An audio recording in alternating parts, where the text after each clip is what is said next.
This is the Spellblade that I used for the rest of the duration of my playthrough. This is going to be good for the second and the third region of the game.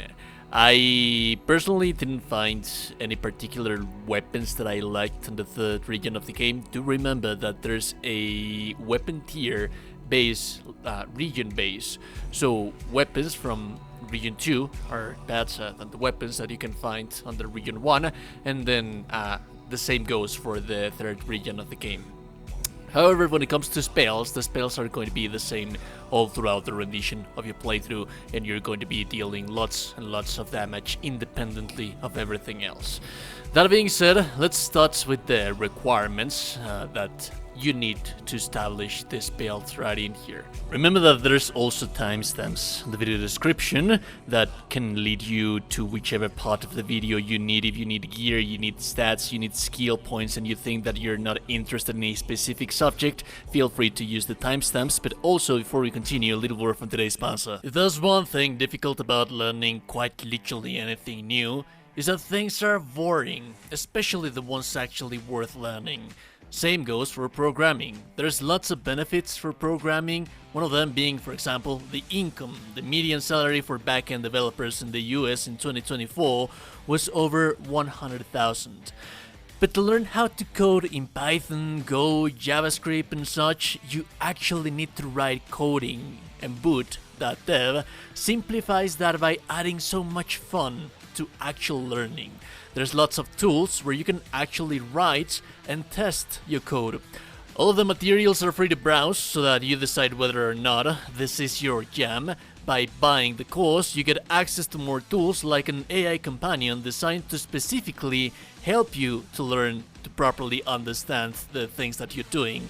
Progress tracking and RPG-like quest rewards, so it's always fun learning right in here. So feel free to give it a go, and if you'd like to support the channel, you can get a 25% discount on your first year by using my code, which you can also find on the pinned comment and link in the video description.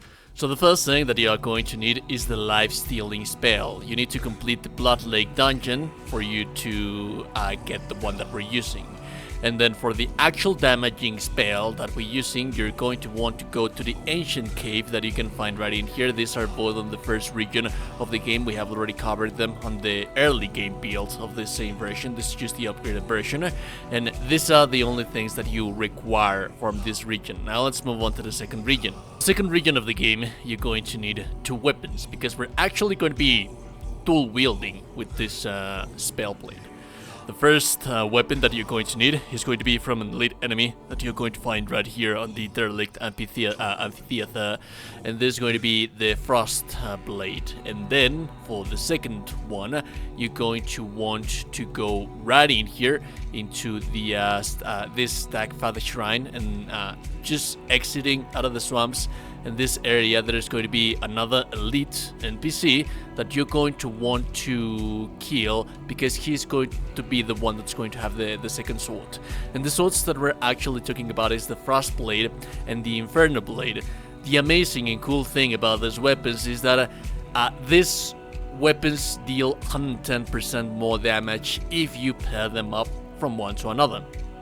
So the loadouts that we're using for our weapons right in here is going to be the Frostblade and the Inferno Blade if you want to be dealing melee damage. And then we're going to be using the Frostblade with the Life Transfusion, which is the spell that we got for healing in the first region of the game. And then the Frostblade with the Thunder Lash. This is your maximum possible DPS. This can be used, as you can see right here. It's very powerful to use this guy because you're going to be dealing lots of damage, AoE damage, because this guy actually later on when you heavy cast it and when you have several different things, it actually affects some other monsters. But when you're dealing damage with your Frostblade, then remember that these inputs, you can be combining them, so you don't have to wait for a spell to be cast for you to be able to start hacking and slashing away with your weapon.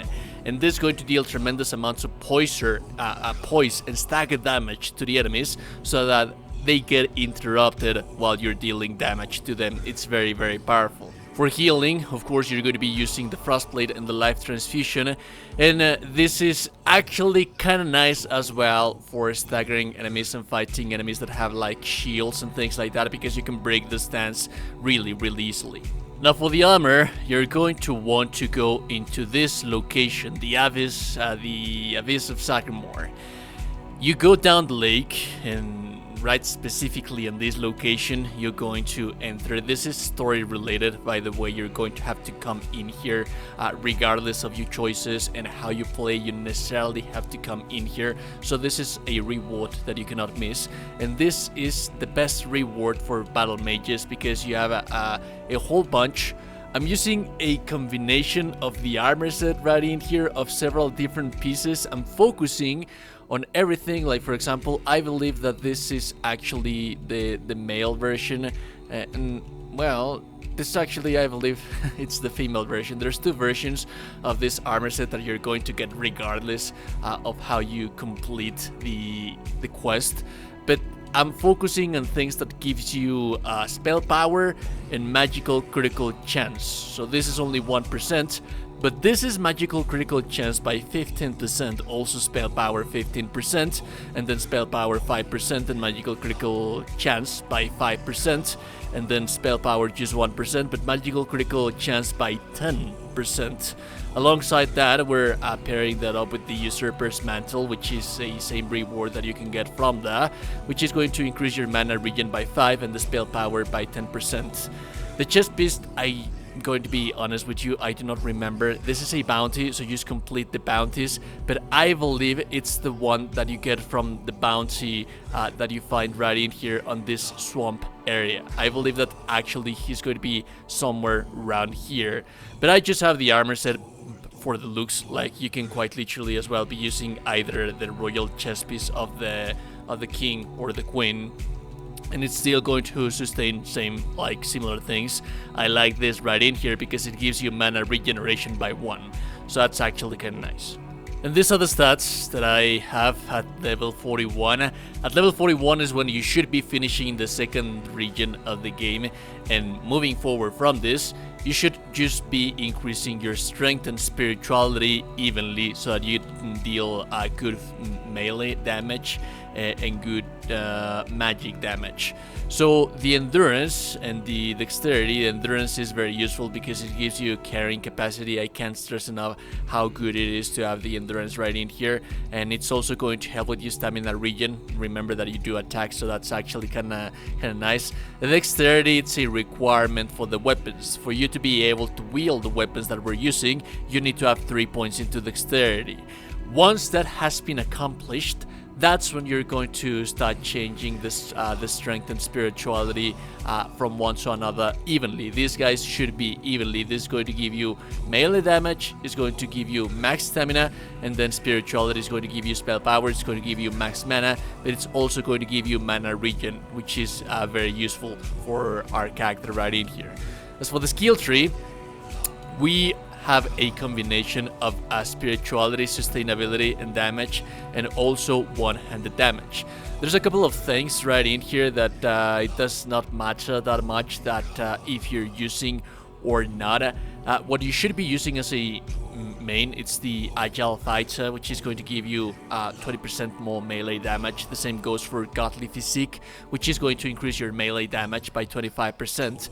And then I have just the extra little things in here that you can be exchanging. There's a couple of things that you can exchange. You can decide to take the Unending Assault, that every time that you deal consecutive damage, this is all going to be the same for all of these guys.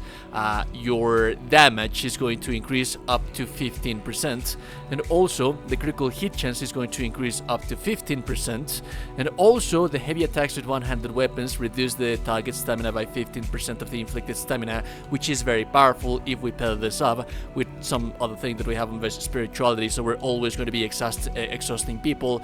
And stunning enemies is also amazing for CC potential, because not only are you going to be staggering them, you're also going to be stunning them, which is very useful. For spirituality, I'm also focusing a little bit on as much damage as humanly possible. We already have mana regen, so we're not taking anything from mana regen in here.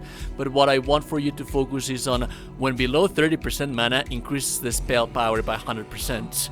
So if you're spamming your spells, this is also going to affect your healing spell. You're going to heal faster, you're going to deal more damage whenever you're below 30% mana.